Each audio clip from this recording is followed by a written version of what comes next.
love and longing. Several more complaints, accusations of cheating, and even a few threats. Your detractors are really taking this personally, Brinshaw remarks as Vernon reappears. I don't think they were watching the match, as there was no reference to teleportation being somehow unfair or unsporting, but there are plenty of references to attacking from behind. But the shells are mostly on someone's back. Where else would anyone attack to destroy a shell? Mironoir asks, and Brinshaw shrugs. I honestly don't know. It seems our complainer is just throwing out as many accusations as possible to see if something actually works, Brinshaw explains. This is actually somewhat common. We get a bad sport every few tournaments or so. The only thing strange is that there are a fair few complaints about conspiracy, aliens, and sorcery. All of it technically true, but none of it against the rules. Conspiracy? Vernon asks, even as the next round ends really starts kicking off on the screen nearby. The girl has a good grasp of green warfire. Not everyone believes that humans are anything other than a strange breakaway nation or publicity stunt from a group of Tret. That's the problem with a galaxy where the peoples mold themselves to resemble each other more and more. A new race that fits in is considered odd.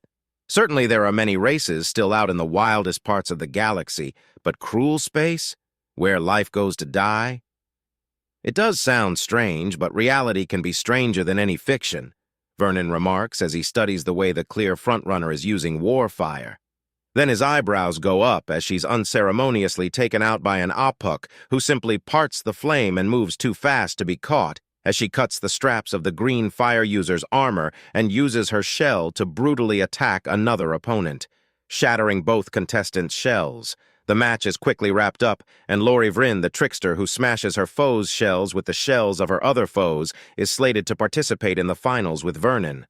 The towering Amazon in dark blue actually joins them in the back in a show of silent solidarity. Brinchar's watching like a hawk, but all she does is sit and watch the next fight. The next fight has no sudden surprise winners or tricks. The clear standout is Tree Jules, who can redirect herself in mid-air, giving herself an enormous agility advantage over her opponents. Soon enough, the dark, red-clad Apuk joins them with a cheery smile and turns to watch. The next round is too important for silliness. Next round has an absolute master of warfire whose flames are bright green without a hint of other colors. No fuss, no muss. Terry Foos passes and joins them in her bright banana-yellow outfit and shell. Terry Foos gets a compliment from Mironoir, as apparently she figured out the secret of green flames around back and was making wonderful use of them. Daxiquor wins the next round by solidifying her blue warfire to make a polearm that she uses to completely control the flow of the battle. The purple-clad Apuk joins them as they watch the final semi-finals fight, where Zion Hute goes for the knees, elbows, and tails of her opponents to cripple them in pain. There's a lot of wincing when she gets hold of a warrior's leg and snaps it. Only when her opponent is helpless does she go for the shell and take them out of the tournament. Legal but very bad form, Brinchar notes wryly. A 15-minute break is announced so that all contestants have a chance for last-moment preparations or repairs to their armor.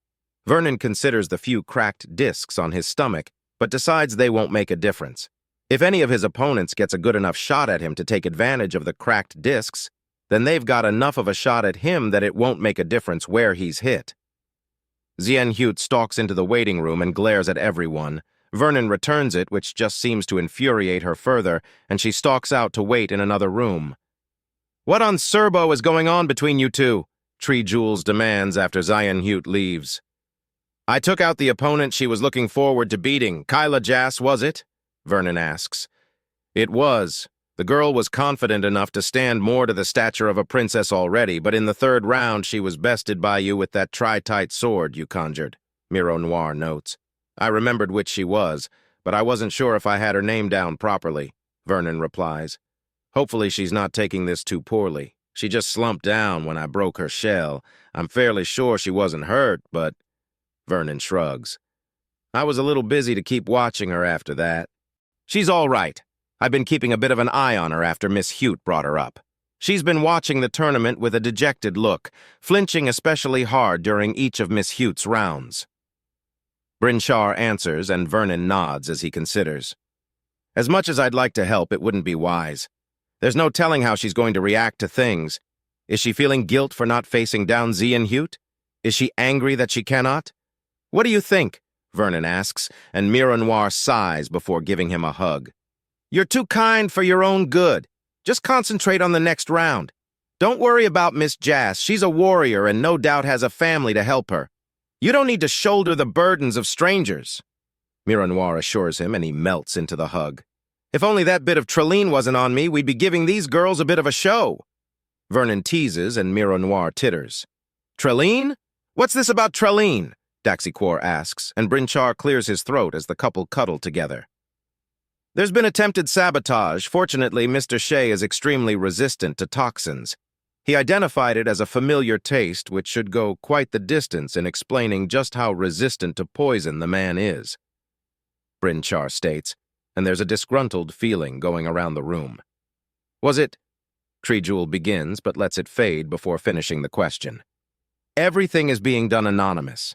Otherwise, we'd have put them on display after dealing with them for these infractions. If we do come across proof enough to prosecute the consequences, we'll be severe. Brinchar vows, and a slight chill goes through the room even as Vernon leans out of the cuddle to grin impishly. Transmutation, sorcery, or other piece of entertainment? He asks, and Brinchar chuckles. We shall figure something out. Brinchar returns, and Vernon leans back into Mironoir, who cuddles all the more completely. All right, ladies and Vernon, we're on the last 2 minutes. Get up and get moving. You're all expected on the tournament floor. Win or lose, let's all learn a little something from this, shall we? Vernon adds, and there are grins all around. You sound like you're not here for the crown, Terry Fuss notes. I'm here to test my strength, learn more about my wife's culture, test the armor, find more excuses to cuddle with my wife, have fun, put on a good show for humanity, flirt with my wife, and get a good grasp of axiom-enhanced combat. As far as I'm concerned, I've already done everything I've set out to do. I've won everything but a title, and that's just a bonus to me. So best of luck, ladies, but I'm not going to make this easy on anyone, Vernon says as he rolls his shoulders and shakes his arms out. It's time to show these girls just how much they're limiting themselves with just fire. That includes yourself. You've been deliberately using only 1 or 2 tricks per round. The first 2 was time stopping and then acceleration, followed by transmutation, and then came sorcery, then teleportation to the extreme. What's next? Brinchar asks. I noticed a gap in Warfire. I'm going to take ruthless advantage of it, Vernon says with a vicious grin. Oh no, here we go, Brinchar notes with a chuckle as the rest of the group suddenly feel a chill go down their spines. And here we are, ladies and gentlemen, warriors and sorcerers, children of all ages and each and every race. The final round of this broken shell tournament. Goyitis half bellows into her microphone as all of them walk out of the same entrance. Zienhut had joined them some 50 paces back, glaring but saying nothing. Each and every one of these absolute champions has proven themselves with incredible strength, astonishing agility, consummate skill, sheer force, tactical brilliance, and even outright sorcery. Each and every one of them has proven themselves beyond the rest, but there is only one crown on offer. Only one of these 6 titans of battle can win the title. Who will it be? Let it be revealed to us. The final round begins. No one rushes forward, but everyone does something. Zienhut takes a powerful stance and starts scanning as Terry Fuss and Daxiquor begin manifesting warfire. Vernon makes a careful note of who's doing what, as Lori Vryn seems to fade in and out as she starts rippling the air around her. She's definitely got a plan. Trijul stretches a little to get the extra little kinks out and makes a gesture for them all to bring it. Okay, fine, I'll bring it, Vernon says, and he rips all the heat out of the arena and into a tiny ball the size of a marble. The floor is instantly covered in ice that reaches up and entombs the legs of the Apuk as thick fog kicks up to obscure sight. Vernon remains visible and surrounded by clear floor as the tiny star he's created blazes so hot that he's instantly drenched in sweat. He launches himself at Terry Fuss, who's the closest. She tries to breathe the green flames at him, but he simply pulls it into the already white-hot ball. It grows in size. Guiding it with 2 fingers, the micro-white dwarf star streaks through the air as Terry Fuss shatters the ice around her ankles to dodge.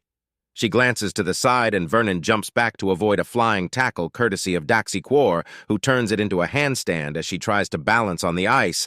A few turns and she spins it into her skating around for another attack. An eruption of furious screams causes Vernon to glance to the side ever so and spot that Zianhute is just barely being fended off by Lorivrin and Tree Jules. The oversized Apuk is a dervish of brutality and fury. But her rage has blinded her to Lorivrin's tricks, and she can't keep up with Tree Jules' agility. Terry Fwoos is no fool and brings around a fist that Vernon is forced to dodge. She makes a grab for the concentrated warfire bead, and he can feel her trying to control it. He grins and lets her have it even as he sets it to detonate. He erects a barrier just before the ball of power goes critical and detonates in the shocked Apuk's face. Her own barrier, thrown up at the last second, is poorly angled and her focus is broken in the blast, leaving her dazed but unharmed. "Sorry," Vernon remarks as he slams his palm into her shell and tears it off her with axiom-infused fingers. As he spins away, he sees Daxi Quor incoming and he quickly raises the shell to serve as a shield. She slams a foot clean through it, sending him skidding back. "You're tricky! I like that!" Daxi Quor exclaims as she kicks again before landing on her hands and launching herself at him.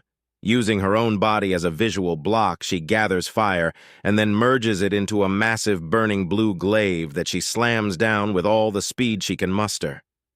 He sidesteps. He tears at the heat in the arena again and forms another warfire bead. "Hey!" Terry Fwoos protests as he accidentally ices her down as she makes to leave the arena. "Sorry," Vernon remarks even as he flicks around the tiny bead to ward off Daxi Quor.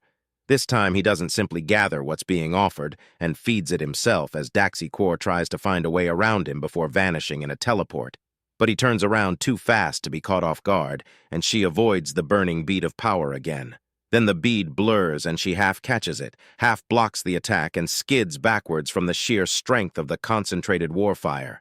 She grabs into it herself and takes control, pouring an enormous amount of heat into it, which rapidly grows out of control as Vernon pumps more heat into it himself, and it grows unstable.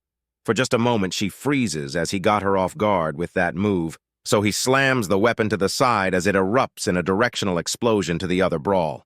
She's not completely out as she catches him on the right arm and left shoulder, and he reflexively kicks her in the thighs to try and break her grip. Her right slips on the sweat, but her grip on his shoulder is firm. "This is the end," she remarks before a deep and soul-numbing cold engulfs her. "I'm afraid not," Vernon replies before tossing the bead of heat into his mouth. He breaks her grip and darts around her even as she shatters the ice again, but as she grabs, he exhales a massive blue stream of warfire tinged with green to block her sight and grabs onto her shell. He boosts his strength and crushes the armor like an empty beer can. "You're quick. Thank you," he remarks as she steps away and he takes a pace to the side. The three-way stalemate with them is about to be broken with Zianhute having a good grip on Lorivrin. He charges, he drop-kicks the large Apuk and sends her skidding back as her grip on Lorivrin breaks. "Hey, girls, there's nothing in the rules against cooperation, only that there's just one winner. What do you say we get Miss Mames her foes out of the contest?" "Sniveling coward! Just like your pathetic bitch bride!" Zianhute hisses. "What did you just say?" Vernon asks her lowly. The look on her face as she realizes she's found something to upset him should warn him, but it passes so quickly he misses it. "Just like your pathetic bitch bride. After all, she only got lucky to figure out proper warfire. She used trickery and false weakness to lie and cheat her way into—" Zianhute is launched backwards as Vernon slams an axiom-covered palm into her stomach. She crashes against the floor and rights herself before charging him. Lorivrin and Tree Jules step back as Vernon charges Zianhute. "Miro Noir the Matchless, the most pathetic princess to ever come out of these tournaments. A stupid little girl who couldn't beg her way into marriage across a dozen worlds before grabbing some brain-dead alien idiot out of a bar like some common—" Zianhute rants, trying to hit the stupendously fast Vernon before the ground beneath her shatters as Vernon's eyes blaze with utter fury. She barely dodges the grasping roots before the ground shifts into sand beneath her to grab her as Vernon sticks his hand into the arena floor. He then inhales and tears out the heat to ice her up, giving the roots time to grab her by the legs. She tries to rip them and he tears more heat away to slow her further as the vines wrap around her and leave her vulnerable. The roots encase her as Vernon glows with green axiom light to match the roots. The light erupts into a woodsy flame that traces horns and a tail that he does not have as he marches up to the larger APUC. The arena parts next to him as the ground spits up a tritite and Kutha warsword that not only has the spikes on the side, but a vine and leaf pattern, as if it were pulled off the branch of a tree. He holds the sword to Zionhut's throat, and everyone goes silent and still.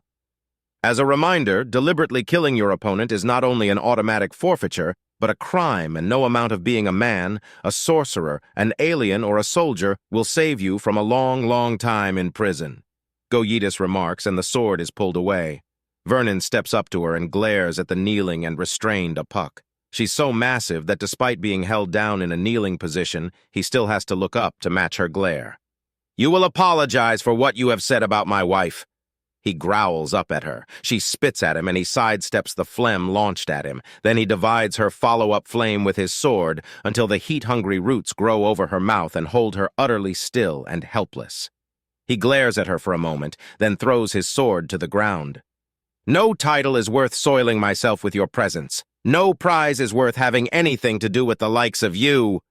Vernon snarls before turning his back on her and walking away.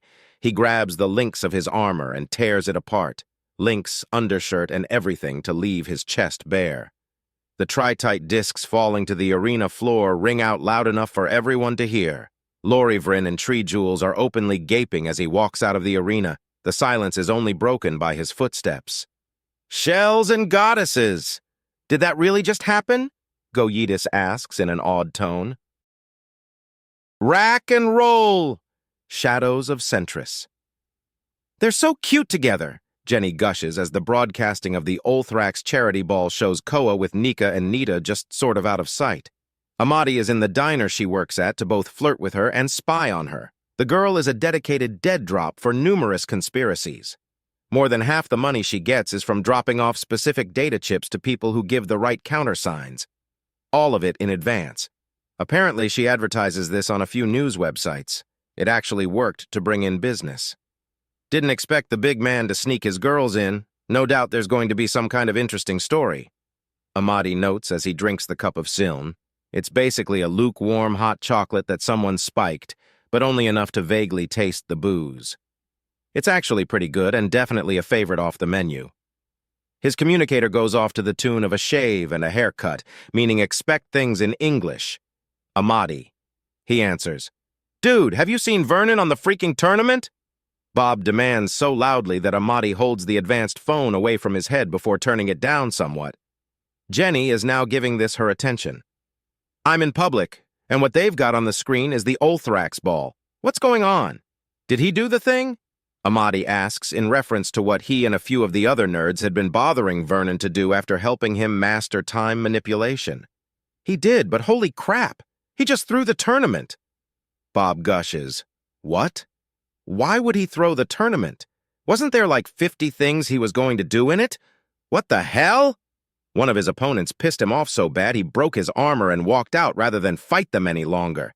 This was after he rendered her completely helpless with 2 more opponents on the field. Final round, everyone's going for the gold and he throws it because the competition disgusts him. APUC space is going insane. Bob explains, and Amadi goes still as he tries to process what's going on. Has something like this ever happened before? Is there precedent?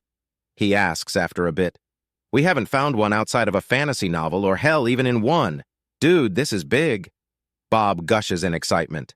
Well, we are out here to establish a reputation of some kind. Vernon just went and did that. Amadi says with a bit of a groan, Is this good? Is this bad? Sir Philip had spoken at length about public perception. Would this be seen as a tantrum from an immature child, or would this be seen as some kind of integrity? He'll need to watch what was going on to see for certain. It gets better. Bob exclaims and Amadi groans. Hit me, Amadi says while taking a sip of the shiln. There are already rumors of the opponent, a Zionhut, trying to poison him between rounds and making bogus complaints to kick him out of the tournament. Apparently the last straw was insulting his wife and being told by an official that outright killing the bitch would still be considered a crime. Bob explains and Amadi considers. That could be good, that could be really, really good, actually.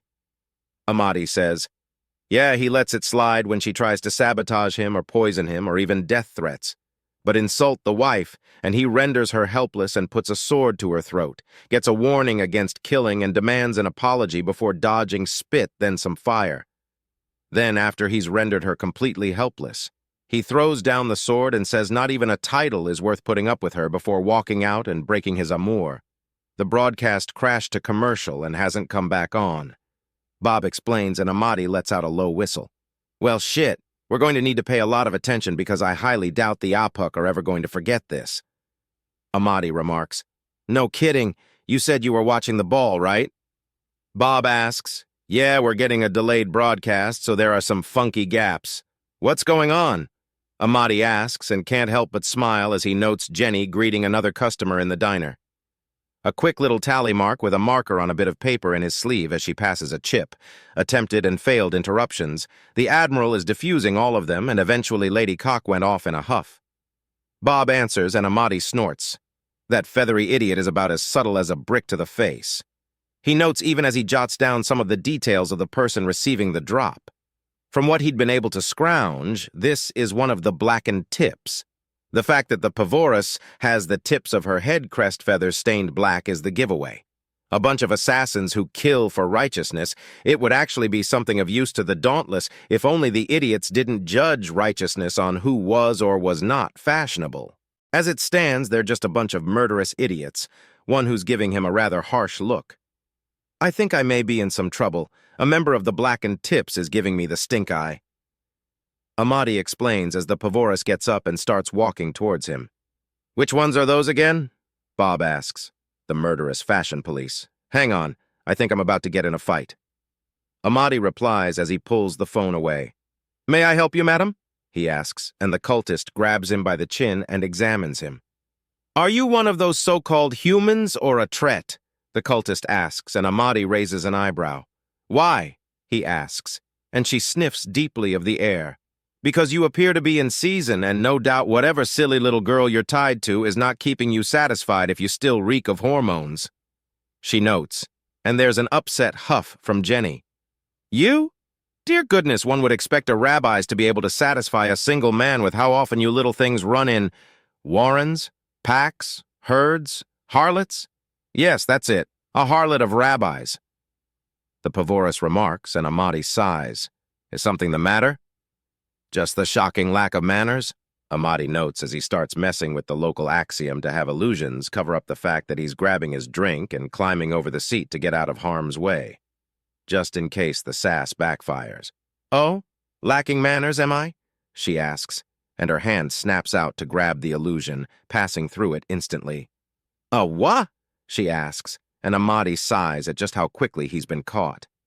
He doesn't make a very good Anansi the Spider now, does he?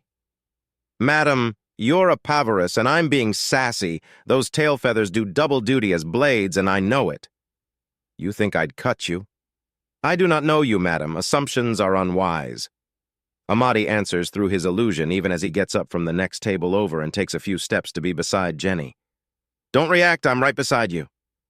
He whispers low enough that she just barely catches it and nearly starts, but her hand hits him in the side and she settles down as she realizes what's going on.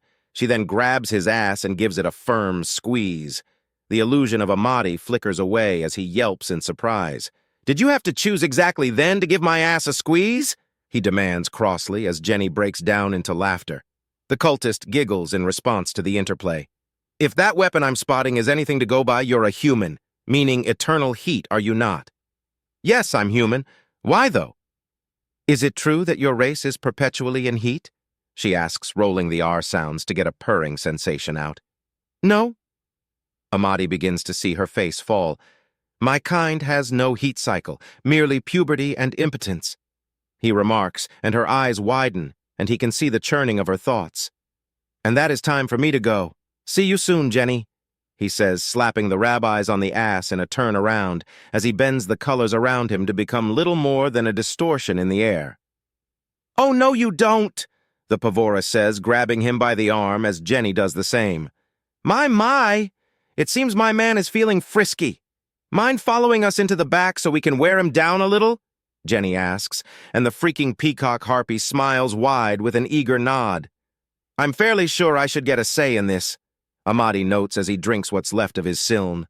Are you saying I'm not good enough for you? The Pavorus demands, and Amadi gives Jenny a look that flies so far over her head it nearly achieves escape velocity. I don't even know your name. Besides, I may be a rough-and-tumble soldier, but I've got... Actually, no, I can't claim standards, can I? After telling me to bring all my friends willing to be frisky? You bet you can't, Jenny remarks, and Amadi's eyebrows go up. Huh, I guess I'm a slut then. How about that? Amadi notes with a distinctly amused look on his face as he puts his emptied mug down. No, you're not. You're just finding your partners. I mean, really, 15 girls to one man is more prudish than liberal, Jenny replies, and Amadi suddenly takes on a dazed expression. 15 to me, and I'm being conservative. The galaxy is awesome. He chuckles, gazing off into the distance as he wonders exactly how in the pits of hell he's ever going to explain this to his family back home. He can't exactly call and tell them that he's got 15 Playboy bunny supermodels with extra arms, and they think they're the lucky ones.